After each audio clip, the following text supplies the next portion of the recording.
I don't know. The rain. Dad joke. Yeah, dad joke. Yeah. Yeah. Good morning, good afternoon, and good day. Welcome to another edition of the Digital Download. Which is Today, thank you. The longest running weekly business talk show on LinkedIn Live. Yeah. Do you want a better joke? no, not really. Can't be any worse. Well, I was going to tell you a joke about boxing, but I forgot the punchline. Not much of a joke then, really, is it?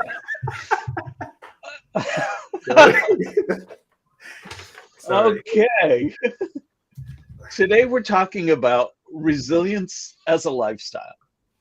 We have a special guest, Michelle Dickinson, to help guide us. We'll talk with Michelle about what is meant by a resilient lifestyle, why it's important, and where do we start. But before we bring Michelle on, let's go around and introduce everyone on the panel. And while we're doing that, why don't you in the audience reach out to a friend, ping them, and have them join us? We strive to make the digital download an interactive experience, so audience participation is highly encouraged. All right, so with that, introductions. Adam, would you kick us off, please? Yeah. Good afternoon, everybody. I'm Adam Gray, co-founder of DLA Ignite, and delighted to be here. I really look forward to this every week. We've had some really amazing guests on over the last couple of months, and it truly has been an education in so many ways. Absolutely. Thank you. Joke teller, Alex. Yeah. Good afternoon, all. So I'm clearly not the resident comedian, but I am Alex Abbott, the founder of Sapiro, and I am a proud DLA Ignite partner. Thank you for having me. Excellent. Thank you. And Tim. I'm Tim Hughes. I'm the CEO and co-founder of DLA Ignite, and I'm famous for writing a book, Social Selling Techniques to Influence Buyers and Changemakers. Excellent. Thank you. So I'm actually going to tell you a little story. So I'll let you in, the viewers, into a little secret. Adam's mum's not very well. So he's actually at his mum's house. And he's sitting in the dining room, which is where 30 years ago, I don't know if you know, but Adam is a violin player and he actually went to university to learn the violin. And he used to practice when he was in his teens and that in the dining room at home. So because of that, he put pictures of violins up on the wall. And here we are, 40 years later. 40 years later, his mum still got them up on the wall. Wow. Isn't that wonderful? She must love you, Adam. Well, there had to be someone, didn't there? Oh, that's fantastic. Yeah. Thank you. And myself, I am Rob Durant, founder of Flywheel Results, also a proud DLA Ignite partner. So, as I said, this week on the Digital Download, we'll speak with Michelle Dickinson, resilience visionary, burnout interventionist, and workplace culture architect. Michelle partners with leaders to normalize the mental health narrative in the workplace and prevent employee burnout. Michelle, good morning and welcome. Good morning, and thank you for having me. Morning, Michelle. Sure. Hi, guys. Please tell us a little bit more about you and how you got here. Well, I guess you guys found me somehow. Exactly what you said. I'm a resilience visionary. I work with individuals and organizations to really help people preserve their emotional well-being. We're always talking about climbing our way back after burnout or after a hard experience in life. And I'm here to tell you that I think there's a lot we can be doing to preserve our emotional well-being and prevent that. Awesome. So let's start off with the obvious question. What do you mean by a resilient lifestyle? Yeah. And so it goes back to what I just said, right? A lot of us and our society teaches us to relate to resilience as something you build during the dark times, right? Like I climbed my way out of that experience and therefore I emerged resilient. And what I and my business partner are very keen to get people to realize is resilience is a lifestyle that we integrate into our life so that we can ebb and flow with those inevitable hurdles that show up. You know, a lot of what we teach are things you can be doing every single day to feel good, to preserve your health. And then your mindset. What is your mindset? So if you could really tackle what it is around your mindset that might be challenging you, and then really take well-being and preserving your emotional well-being seriously and do something for yourself every day, you could learn to ebb and flow with the inevitable stress and challenges that will come your way. What I'm hearing you say is there's a proactive approach to dealing with your problems. What? But I don't want any problems. Yeah, exactly. But you know, the problem is people run on E. People ignore their health until it, you know, waves a flag at you and says you really should do something.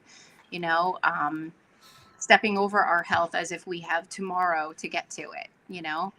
And I'm here to just remind you, no, you should be filling your cup every day because your energy is everything and how you show up in your life is everything. So how do you what advice would you give to someone that understands that, yeah. but you know is struggling to manage the day-to-day pressures of having to run faster in the hamster wheel because whatever the reason, their manager, the pressure they put on themselves? Mm-hmm. Yeah, no, that's a great question. And, you know, and the one thing we are guaranteed to deal with is an excess amount of stress. So if we can't have stress be removed from our plate, the only thing we can do is boost ourselves so we can deal with that stress. So my first question would be, what do they do to take care of themselves so that they can stay on the hamster wheel, can take care of themselves, right? So a lot of times people aren't even aware that the practices that they have or don't have are detracting from their cup. They're not filling their cup is one thing, but pulling away from their cup because they're not you know, realizing that the excess coffee or the lack of sleep or shaving hours off of their sleep is really impeding their ability to navigate stress. So it's really like taking a hard look at what you do, what are you doing every day? Or are you doing anything for yourself? Are you waiting for the inevitable like vacation or spa day in a few weeks and thinking I'm just going to grind it out, because that doesn't work either. Yeah. You've mentioned cup a few times. Are you talking about your energy cup or? Mm-hmm. Yeah. Okay. Yeah. Oh, for sure. It's your overall energy. It's your mental clarity. It's all of it, right? So, for example, if you wake up in the morning and you fall into your day, you hit snooze, catapult out of bed, high cortisol, grab a cup of coffee, hit traffic. Like that's pulling away and having you come at the day in a very stressful way, right? So that's the kind of stuff that doesn't give you a shot at ebbing and flowing with stress, because you're going to get more of it throughout the day. So why not start your day off with a little intentional practice for yourself that doesn't have to take more than 15 minutes? Yeah. I sometimes start the day with my cup only 20% full anyway. Luckily, I don't have a manager to say, hey, get on with your work. I can make that choice myself. But do you, what are your thoughts on whether or not an individual that does have to go to work, whether they should be open and honest about how they feel to their manager and say, hey, I'm only a level 2 today. Could you please just give me some time, some space? Or should they find ways to fill their cup themselves and then get on with their day? Yeah, I think when we put it on our employers, we don't have a lot of empowerment. So for me, I would say, take a hard look at what you do every single day and try to make small adjustments so that you don't have to even go to your boss and say, my cup is full. Like, we all have obviously our threshold for the amount of work our employer gives us. Absolutely. And so if you need help, I would say obviously address that. But what I'm saying is keep the power in your own hands and recognize that there are things you can be doing for yourself. You know, stepping away, detaching from work, connecting with loved ones, getting in a walk outside in nature. What are you doing for you so you don't put all of that on your employer, that you can take care of you and show up a good version of you? We have some great comments from the audience already, and I wanted to share some of those.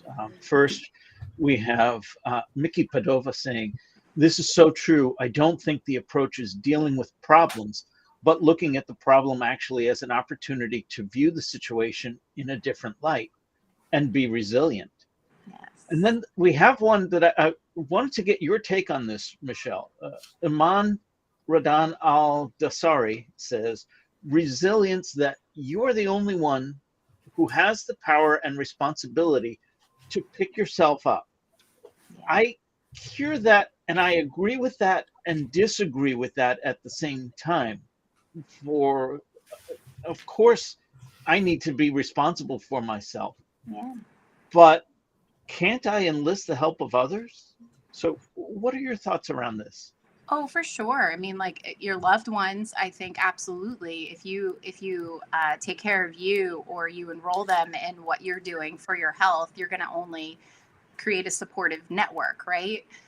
I want to go back to the last person's comment, because that one was really key. And I ask this question when I coach people. I'm always looking at what do they do every day, and then what's their mindset around their experience in life. And there's a really poignant question, right, that I ask to understand people's perspectives. Is life happening for you, or is life happening to you? Because if they come to me and life is happening to them, they are at the effects of their experience, and they don't have a lot of control. Their perspective is victim. Why is this happening to me? I disagree with it. They sit in the mud of I disagree with it, instead of how is this here to serve me, and what can I learn from this experience, and how can I grow, and what's the next best step I can take, right? Very different experiences of life. So you can have practices all day long, but fundamentally, if you are the victim in every scenario that doesn't go perfect, then your experience is going to be very different. And we have Rob, one. could you put up Jasmine James's comment? Oh. Hello, Jasmine. Thank you for tuning in. The professor. It's going to stick, Rob. It is going to stick. You can see it. Yes, it is. And that's fine. I'm very happy with it. And while we're shouting out, hey, Yeah. Lance, nice to see that you're here as well. Yeah. We have another comment. Rob, so I'm really sorry, just quickly. That's all right. If anyone in the audience feels that Rob suits the professor, please do say so in the comments. Just a little inside joke here, Michelle. I will be teaching marketing at Northeastern University in the fall, and I was teaching intro to business classes at Suffolk University this past year. So apparently the moniker, the professor, will be sticking with me, and I am proud to wear it. Yeah. So Sonny's comment is an interesting one. Yes. Sonny Sagal says, we deployed a tool for employees to manage their health and well-being easily using Microsoft Teams. Been a game changer. Measures stress levels and HRV from a 30-second facial scan from your laptop camera. Wow. Really? I have a Whoop, and it does the same thing. Okay. And how do you fold that into your behavior? Because it's all very well getting a scan that says you're stressed. Yeah. So maybe I'm stressed. Maybe I Yeah. don't feel like I'm stressed. Right. I see a scan that says I'm stressed, and I go, oh my God, I'm stressed. Yeah. So how do I turn that into being something positive rather than an affirmation that this is all too much for me. Right. You have to have the practices. And I love what Mickey said. And I would love to talk about her comment because it's great. You have to have the tools in your toolbox to be able to mitigate that stress, right? So if you realize you're stressed, if you understand that simply moving your body and having your stress move through your body, or sitting silent in meditation, right? Clearing your head, giving yourself a break for 15 minutes. Everyone has 15 minutes, right? So for me, it's all about teaching people the tools to be able to identify when I'm stressed. And even for me, the Whoop has helped gamify my experience. So if I'm not getting enough recovery and I'm not getting enough sleep, then I tweak my habits to be able to gamify it and increase my scores. So for me, it's been wonderful to be able to see a very personalized approach that gives me data to encourage shifts in my behavior and my practices. And how does one manage that if life gets in the way? Because I think that often, we have plans about what we're going to do. I'm going to take 1 hour every morning to go and sit in the cornfield and watch the clouds blow over, because that makes me feel really good. Yeah. So I do that on Monday. I do that on Tuesday. My boss phones on Wednesday. A client phones on Thursday. I'm out of the office on Friday. And then all of a sudden, before I know it, that habit was like so many New Year's resolutions. It evaporates by mid-January, and then you're back to the normal grind. Yeah. So this, I get that kind of going to bed at an early time in order to get enough sleep is crucial for health, but sometimes it isn't always possible. Mm-hmm. And I think it's about choices. It's absolutely about choices. Because here's the thing, Adam, nobody's going to come and save you and say, you really need to take care of yourself. Mm-hmm. Like, nobody's coming for you.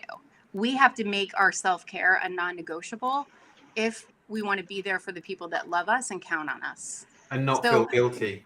We're relating to it as an option, people. It's not an option. It's our life. It's our health. It's not like nice to do. I'm going to paint the living room.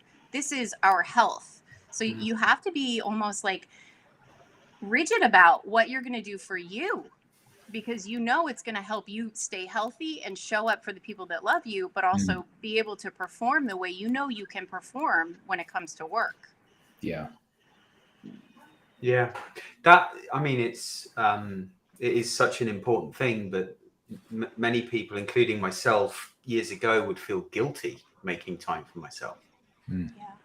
It didn't compute in my head that, I had to do this because of this reason. And, I have dealt with burnout twice in my life, and I know the effects. So we're working on a third time for you, Alex. Don't worry. But I have built my resilience up, I must admit. But I wish I had the tools and the techniques and the confidence to stand up for my health to my peers and my manager, and be able to articulate that in a way that they understood, and it wasn't just Alex wanting some time off for a walk in the park. I think, health, first of all, health is wealth. We know that, right? But we also we live in a society where it's either or. We have this either or mentality. Either I take on the extra task or I go for a walk. Why can't we get creative and make it all work? Why can't we say, I'm going to do a little bit of this, but I got to get a 15-minute walk in to clear my head, move my body, and just give myself that little pause. Like, it's possible. It doesn't have to be either or, right? We have to take a stand for ourselves and for our health. Yeah. I love the way that when I asked my question, you told me off afterwards. because actually you're right. It is a non-negotiable thing. And so often that non-negotiable thing is something that we negotiate on. We negotiate with ourselves and with our work time and all of those other things. And I think that potentially part of the issue here is around re-education of people, isn't it? Even if you put the job first, you think to yourself, I still am only able to contribute to the job if actually I'm healthy and able to invest the time in that. Yes, Adam, absolutely. You got to look at the benefits of self-care. The benefits are not just it feels good. It's I get to show up the best version of me. I get to be the person that I know I have the capacity to be if I'm feeling optimal, if I've gotten enough sleep, if I've moved my body, if I've meditated and cleared my head, if I've connected with someone I love just for the sake of it. Like someone commented about it's more than work. I love that because when I meet with people, I say to them, what are your hobbies? And most of them look at me like I have 6 heads. Like, no, like, what are your hobbies? What do you do? What brings you joy outside of your job? Because you are so much more than just an employee. So let's get you connected back to some of those outlets that fill your cup and give you that energy to be able to, perform and do all the other things you have to do. Mm. So do you have any specific techniques that you recommend people start applying? Yeah, thanks for asking, Rob. I have a ton, but for the purpose of this, I'll give you some of the things that I see. So now I've been coaching people in resilience for quite a few years now, and one of the most common things that I see that we stop immediately is falling into your day. So many people don't realize how it's like a domino effect, right? Like if you're laying there in bed, you hit snooze 3 times, you're running late, and you're catapulting out of bed, and you're already in a high stress state trying to get to work on time or start your day or get to that meeting, you're setting yourself up for a really stressful day. And then, it's not going to go well. So my recommendation is really give yourself that little 15 minutes in the morning, even if you're just sitting there and having a cup of coffee or a cup of tea and you're reflecting or you're practicing some gratitude to refocus yourself over to the good stuff, because that's one of the things we all do as human beings is we will step over all the love and abundance in front of us to get to the negative stuff that needs our attention, right? And then we'll be consumed with that. So sitting for 15 minutes, just giving yourself a pause, reflecting on some of the good stuff, the love, the good stuff in your life is such a beautiful way to start your day. But I don't have 15 minutes. Or if I take that 15 minutes, all I'm doing is thinking about those problems. As you said, I'm stepping over the good to worry about them. How do I clear my head and take that 15 minutes and recognize the importance of it? You just got to try. You just got to force yourself. If you don't have 15 minutes, Rob, I'm not going to say anything negative. 15 minutes. It's just 15 minutes. It's not that long. Mika says something just down there, which is it's choices, priorities, and forgiveness. When you don't meet them, just try again. Yeah, for exactly. Sure. So at the very least, book the 15 minutes, take the 15 minutes, and tomorrow maybe stress a little bit less in that 15 minutes. So Adam, when you spent your 15 minutes outside, but you didn't do it on Wednesday, Thursday, and Friday, the week after, try and do it Monday, Tuesday, and Wednesday, and not Thursday and Friday. But don't kick yourself. Yeah, I think that you as a metaphor. But I think that's part of the education for all of us, isn't it? It is around A, prioritizing this, and B, using this as a mechanism to unplug and to kind of reconnect with ourselves rather than something else that is giving us extra stress. Because, we're in the situation where, oh my God, I missed my 15 minutes today. Well, actually, that's increasing my stress rather than decreasing my stress. Yeah, it's the intentionality and it's the impact. Do I want to show up a better version of myself today than I did yesterday? And will being a little bit intentional with how I start my day create a change? Try it. Give yourself the opportunity. Give yourself 2 days or 3 days to try it and see how it feels and go from there. But don't not, because it does set the tone for your entire day. Yeah. If I feel I'm approaching a crisis situation, is it too late to apply some of the simple techniques that we're talking about? I don't think so. I think that if you could acknowledge when the self-awareness is the key to all of this. If you can acknowledge when you're feeling like I'm getting to that place, what do I need to do? You have to be aware of what tools in your toolbox are your go-to. Like, that's the first thing I tell people is like, okay, so when you start feeling that anxiousness or that overwhelm or overstressed, what tools in your toolbox do you know to grab to? And some people will say, I know I got to hit the trail and run at lunchtime, or I know I got to call my girlfriend and go get a cup of coffee with her because I just got to let this out. So whatever your tool is, know what your go-to is and do it before you hit that point. But you got to be, responsible about taking the pause. And like so many people have said here, do that without guilt. We've talked a little bit about the importance of self-responsibility in this regard. What are some things leaders can employ within an organization to support a proactive, resilient lifestyle? Be human and talk about their own journey, because they're dealing with stress just like we are, right? Like, there's nothing more encouraging than when a leader has the courage to share what they're doing and how they're helping themselves. We model for other people good things or not, or we just appear like we have it all figured out, and that's very intimidating. So I say what leaders can do is just openly talk about how they're taking care of themselves, what they do when they hit stress, and normalize it so other people can say, oh, wow, I thought that guy had it all figured out. Well, maybe he doesn't, and he's just doing the best he can. And I feel less of, someone who's a failure because I'm struggling.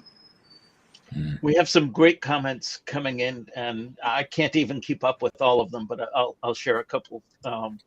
Robert Matson says, all of these things are under the category of simple and not easy. Amen to that. And Ian Compton says, we cannot look after anyone or anything else to the best of our abilities if we don't look after ourselves first. We need to be a little selfish to help the most. And I know a comment earlier made reference to put the oxygen mask on yourself first. Absolutely. Absolutely. Oftentimes we work ourselves into the ground with our jobs, and then we come home completely depleted. And like, what do you think your experience of your loved ones are of you at that point? Right? Like, don't they deserve a better version of you? Don't they deserve someone who's ready to show up in their relationships just like they show up at work? So like, we have to be thinking about how are we showing up for the people that count on us? If we're depleted, we don't do that well. Do you have any thoughts or ideally tips around differentiating between important and urgent? I think so often we skip over the taking care of ourselves because there's this problem that has to be solved, and we see that problem, have to solve it now. Yeah. But you're talking about reflecting and so on. It seems to me that an important problem isn't necessarily an urgent one, or at least not more urgent than that 15 minutes that we had scheduled. Again, it goes back to my statement about either or. Why does it have to be either or? Why can't it be, I'll address this, and then I'm going to go and do this for me. I'm going to take a 15-minute meditation. I'm going to go for a walk. I'm going to go out in nature for a few minutes and come back and then clear my head and then be able to tackle the problem. I think we have to move away from the either or, that like you are the one that gets compromised. Like, it has to be something that is just, and I'm going to make it all work because I know my health is wealth. Gil Tiny shares, understand how to feed your heart, body, and soul, whatever that means for you, or physical disease will manifest if you're not in alignment with each area of you. Amen. Well said, Jill. Well said. Absolutely. And from Mark Howison, leaders are afraid to be human as it's not written in the job description. and shareholders don't want a leader to be seen as vulnerable. That actually hits pretty deep. Shareholders don't want to have a leader seen as vulnerable. How much stock do we put in that these days? I wonder, Rob. When you die and people turn up to your funeral, I wonder how many of the shareholders will turn up and say nice things about you. I bet none at all. That may be. Well, I think it's in the past, we've joked in previous episodes about the Victorian, manager. But today, surely vulnerability is a top quality for leaders to have. Brené Brown books, lean into the vulnerability. I mean, it's a classic. I think it's how you get respect now as a leader, is to show your vulnerability.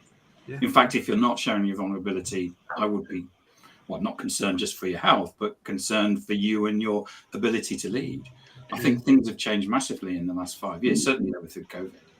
In fact, that's a really good point, because there's a real risk for leaders that pretend they know what they're doing when they don't really know what they're doing, and therefore they don't ask for it. And that adds to or causes anxiety, sometimes without them knowing. Yeah, I mean, shareholders, the argument about they don't want to see a vulnerable leader, they don't want to see somebody that is kind of any sign of weakness, but equally they don't want a leader that's dead. And that's the point, isn't it? Whether or not that's physically dead or whether or not that's just unable to function, that's far more damaging to any organization. And I think you're right, Tim. I think these days there's been a massive shift, and investors and shareholders, and particularly employees, want to see the complete person. They want to see all aspects of that, the good and the bad, the strong and the weak, in order that they can model themselves. They can look at that and say, here's somebody that they're stumbling through life in the same way that I am. They've got their issues in the same way that I have, and that surely brings the team closer to the leader. Bringing up some additional comments, Anne shares, John Lennon is quoted as saying, "Life is something that happens whilst we're busy making plans." Yeah, there's a fantastic Alan Watts short story, which is animated and it's illustrated by the guys that did South Park, about somebody that is chasing their career, and you from kindergarten, you're kind of told, come on, and you work your way into through grade school and into university, and then you get your job, and then you work your way up. Come on, you're nearly there. And then when you get there, there is no there. It's like, what was the point of it? And it's like a 3-minute watch, but it's really, really powerful thing to watch, because it does help you understand that actually all of those things, and I think we will understand it when we get older, but it would have been lovely to have learned to, early on, that it's not about career, it's not about money, it's about doing stuff you love with people that you love. Yeah, what's that called? John Watts, did you say? Alan Watts is an American philosopher who's died now. But there's this South Park animation of it. It's a lovely watch, really valuable for people. Michelle, one of the things that you talked about earlier on was about gratitude, and thinking about that. I know Jay Shetty, the guy that's become a monk. Actually, Adam and I know him. He actually talks in his first book about when he wakes up in the morning, that sort of like groggy stage before he actually gets up, he actually goes through a process of gratitude and thinking about the things that he should be pleased and grateful for. Yep. What's your view around gratitude and how we should think about that ourselves? Yeah, we have to remember fundamentally the mind is not wired to make you happy. The mind is wired to protect you. So every day it's always doing its job when it's constantly looking and scanning for things that are wrong, things that are broken, things that need your attention. Organically, that's where your mind is going to go. So, like, it takes something for us to keep a positive disposition. Now, we can use willpower all day long and say, I'm going to be positive. I'm going to be positive. But the magic lies in the gratitude practice, because the gratitude consistently, as a practice, shifts your gaze to what's good, all the love, all the abundance that is in your life. And whatever we focus on will always expand. So focusing on our gratitude is a beautiful way to organically help us be more positive in our outlook and grounded to the fact that we are very blessed with what we do have. Thank you. Is that why we're taught the please and thank yous when we're young? No, Alex, it's about you know very well you are somebody who's blessed with a fantastic family and a support network, etc., etc. And it's about finding time to actually understand and say, I'm really happy about that. Yeah. Really lucky that I'm in this situation. Yeah. Yeah. Yeah. So first, I want to apologize to Jill and anyone else whose name I butchered. And Yeah, I will continue to butcher them, but it won't stop me from trying. Yeah, it's Yayan. Just saying. Yeah. Okay. Thank you. Just saying. Got it. Well, Jill, you've been great about sharing. I wanted to post some of these additional comments, and as have many others, Yayan included, have been great about contributing. Jill goes on to say, Brene Brown has made a career from vulnerability. It takes courage. And she says, don't be inauthentic with vulnerability. It will blow up in your face. It isn't a tick box. It's about deeper connections. And I think that actually came up in response to our talk around leaders sharing their vulnerability.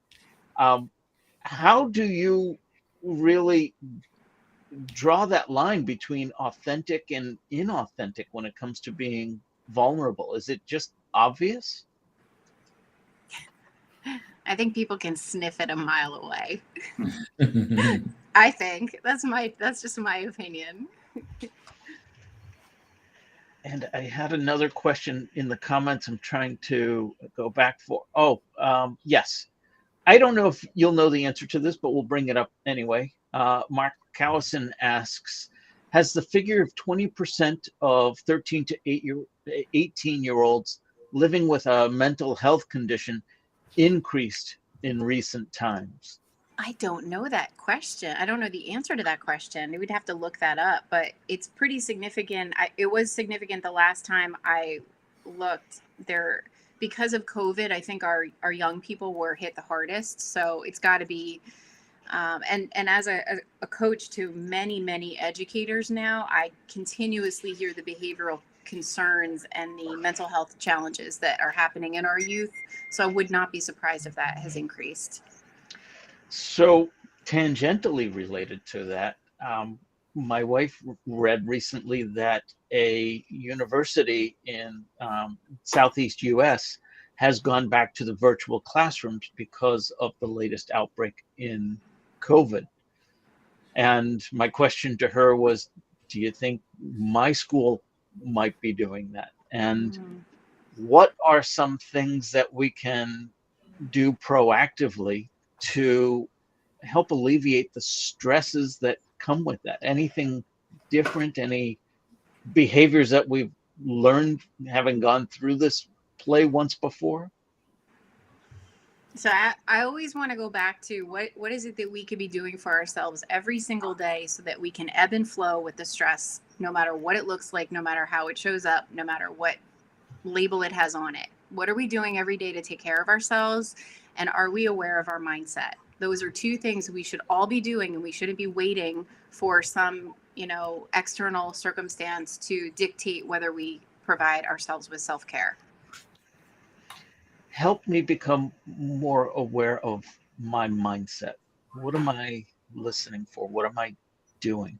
Yeah, so it's like the mindset is what I referred to before, right? If we believe life is happening for us or to us, if we have a negative narrative running in the back of our head that's constantly judging and assessing, most of us do. It's just how loud is it? How much credit are we giving that little voice in our head that's constantly judging and assessing, right?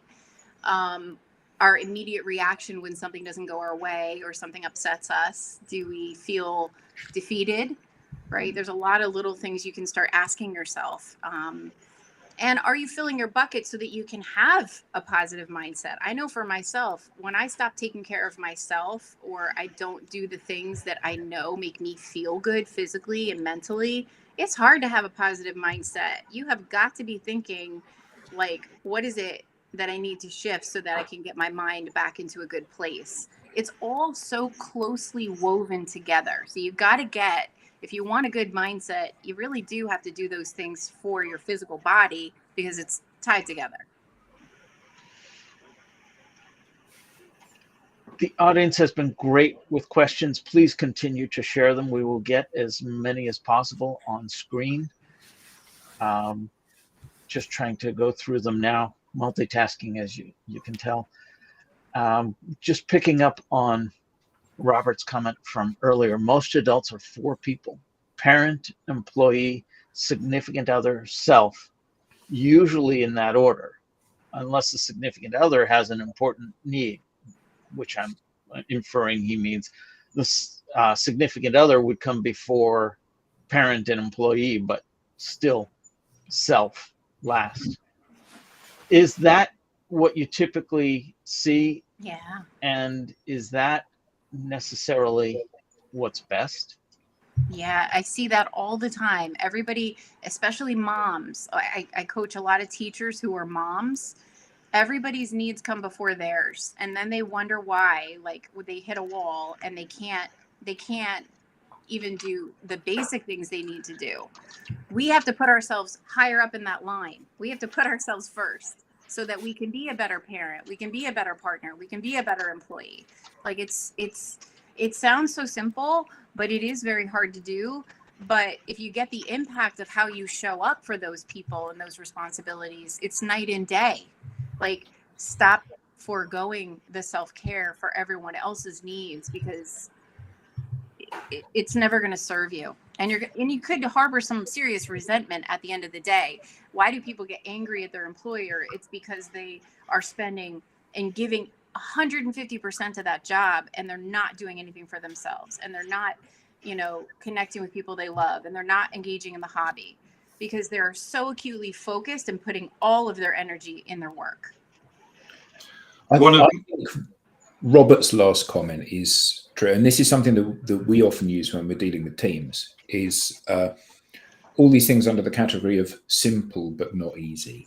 Right. And that's the thing, this concept is such a simple one. You put yourself first, of course you do. If you're not happy and motivated and full of energy, how is there anything left to give to other people?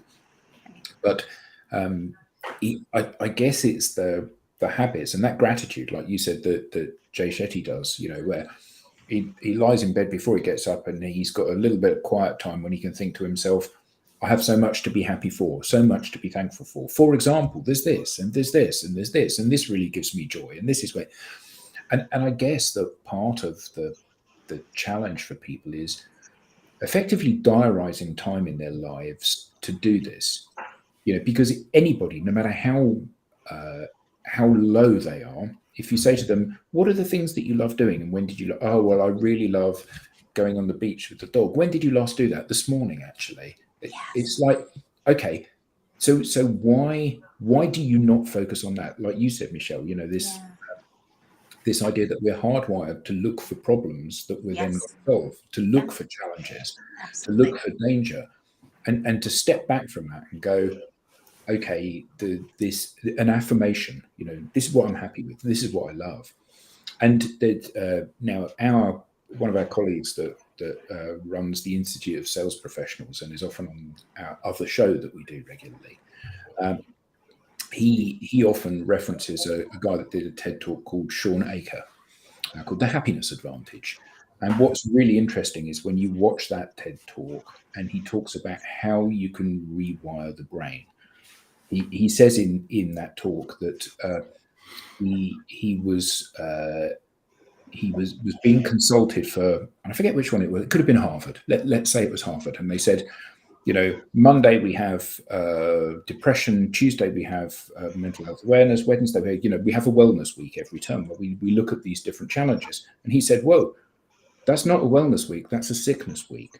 Yeah. Because what you're doing is you're focusing on all of the potential things that people can have, rather than focus on the things that they should be. And his story is a really interesting one because it helps you give context to the things that you should be happy about. But so often we we focus on the things that are minor and make them major, and the things that we should be really thrilled about, we go, oh, well, that's just the way that is. I've got a loving partner, so I don't need to worry about that. And all of that stuff tends to be the normal mode of operation, I think. So my question is, how do we diarize that time? How do we carve out those moments or small portions of time when we can do that stuff? Start small, right? Like we all know the power of starting small. Just do something little. And then, then we all know the power of stacking, right? Like stack it. If you're going to have a cup of coffee every morning and you do the same thing, like when you have your next cup of coffee, reflect on 3 things that make you feel really good that's in your life, right? Like start small. Don't try to boil the ocean. And as you start to progressively feel better mentally, and then incorporate other things and try things on, and then just do a reflection of like how I felt before I did anything versus how I feel now. And I think that that's important too. I mean, Heather commented here as well about the fact that our brain is speculating fear, right? Like think about that. It's even when there is nothing to fear, our minds are going there organically, right? So we have to start to catch ourselves. There's magic in just becoming that a little bit more aware of I'm doing that thing again, But fundamentally, to answer your question, I would say start small and build little habits that slowly start to shift your attention, because energy goes where our focus is. So wherever we're focusing is going to expand. So just if you leave it up to fate, like I always say, like if you leave it up to life, you're like the plastic bag blowing in the wind. You're gonna have the same experience, right? But if you become a little bit more intentional and really start to focus your attention on the other things that do help us feel good, like I have a loving partner who supports me, like that's amazing. And I think, and not to like for them, for you, not like I should go and let them know. No, it's for you. Doesn't that feel good when you reflect on that? It's about feeling good. When we feel good, we pull more of the good feeling stuff into our life. But I think also owning it, owning the successes and owning the failures as well. One of the things that I find incredibly frustrating, not because it frustrates me, because I feel frustrated for other people, is when they are in a place which is very woe is me. This happened and this happened, and like you said earlier about life happening to them, not for them or with them. Yeah. And I have many weaknesses. One of my strengths is that I'm perfectly happy to take responsibility if something hasn't gone right for me and know that it's actually down to me. Maybe not entirely down to me, but in part down to me. And that gives me a huge amount of confidence and happiness because I'm in control of this ship as it sails through the ocean of life. And I think that lots of people feel they're not captain of their ship. And I always feel that that's a really bad place to be. Oh, yeah. Because these things happen to you. You're waiting for the next promotion. You're waiting for the next change in your life to happen, rather than saying, okay, well, I'm going to intentionally go and try and achieve that thing. Yeah. And maybe it'll work out, maybe it won't. And if it doesn't, what's the worst that can possibly happen? Yeah. Yeah, we do. We absolutely do create our reality, and being resigned about what we want never works. Yeah. Absolutely. Yeah, you're so right about that. And and the people who believe that life is happening to them are always looking for the next thing to be the victim for. They're always looking for it. Up, proof. Look at me, I'm the victim. And I'm laughing, but not laughing. Like, I'm trying to get people to realize if you constantly look for the next thing that's going to beat you up or take you down, it's going to show up. So why not look for the next blessing around the corner, or the next miracle that shows up that you weren't counting on? Yeah, absolutely. Just to clarify for the audio only audience, what Heather had posted was a lot of what resilience has to do with our mind shifts and disposition to what if scenarios and speculative fear. Most of those thoughts and speculations don't even exist, but affect us nonetheless. And then some additional comments that came through. Let's see. Start small and don't try to boil the ocean is a line I am definitely stealing. And Robert shares with us, I just had a talk about using energy for self-blame versus using that same energy to plan for things that make one happy. That's brilliant. Yeah. That is comment of the week for me. And Jill's, can you put Jill's comment out about I count my blessings before I fall asleep? Oh, yes. Thank you. Yes, Jill shares, I count my blessings before I fall asleep. Then my brain has lovely things to use for my dreams. Don't have to find the time. It's there every evening when I close my eyes. What a fantastic idea. Yeah. And you know, that kind of behavior spreads a little happiness, doesn't it? So again, you know, going back to the Sean Akers TED talk, one of the things that's really interesting in that is that part of his methodology, if you like, to be happy comes from, we've got a bit of a connection issue, I suspect. I believe she is back. Yeah, part of that comes from sharing the love. So, you know, you go through every day and you write 3 things that you have to be happy about. You go and look back over the last week, and then you do random acts of kindness. So, you know, I've not spoken to you for a while, Tim, so I'm going to send you a note that says, thanks, Tim, you've been really supportive over the last week. Actually, the nice thing about verbalizing that is that it takes you a moment to do. You feel better about the fact that you've done that, but they feel really happy about the fact that you've done it and they've received this thing.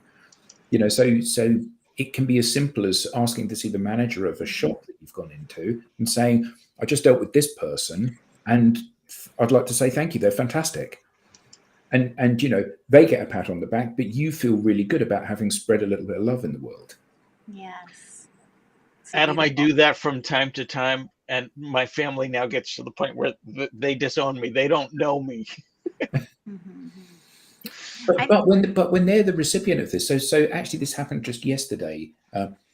Tim was talking to one of our clients, and the client shared the satisfaction score for some of the training that we'd done, and it was like 4.7 out of 5 stars, and you know, and some anecdotes and comments that they'd said, and it was just lovely because Tim put it into the group channel on our internal social network and said, check this out. This is some of the feedback. And we all read it and just went, oh, that's brilliant. And it's brilliant to know that we've made people feel a little bit better about what it is that they're doing. And it didn't take anything to do it. It just took the time and trouble to document it. Michelle, I see your note in the comments. Yeah. Share that with us, please. For sure. I think the overall message here, this has been such a lovely conversation. I think the overall message here is that we need to encourage people listening, our friends, our families, to just slow down a little bit. We are in such an overstimulated, overly demanding world, a very busy world, that if we just take a moment to just start to slow down, maybe reflect on what matters, and even how we're caring for ourselves, that can make a world of difference to just how we go about living our lives. So, Michelle, thank you very much for that. This has been a fantastic hour. How can people get in touch with you? How can they follow you? How can they learn more? Yeah, LinkedIn, right here on LinkedIn. I would say it's Michelle E. Dickinson on LinkedIn. I'm always posting what we're up to, what we're doing. Yeah, for sure. Please do. Excellent. And I wanted to thank everyone in the panel today for another great conversation. I wanted to thank the audience for fantastic participation, fantastic insights, fantastic questions. This has been the digital download, which is Adam. Just kidding. I'll take it. The longest running weekly business talk show on LinkedIn Live. It's been a great conversation today. We're always looking to have great conversations. If you have something to say, we want you to consider being a guest on our show. There's a QR code on screen that you can use to find the application to be our guest. You can also find it at digitaldownload.live and click on the Be Our Guest section. Again, Michelle, thank you so much. Thank you, Michelle. Adam, Tim, Alex. Everyone gets 5 minutes back to go for a walk. Yeah, I'm going to go for a walk. Just before you go, put Jill's second last comment on. The one about adjust our thinking. Oh, thank you. Yes. Yes. Let me go ahead and. That's a really positive shift, isn't it, for everybody? Yeah, Jill leaves us with adjust our thinking from what's in it for me to how can I help? Yeah. Fantastic way to end it. Thanks, Again, Jim. thank Thank you all. very much. Yeah.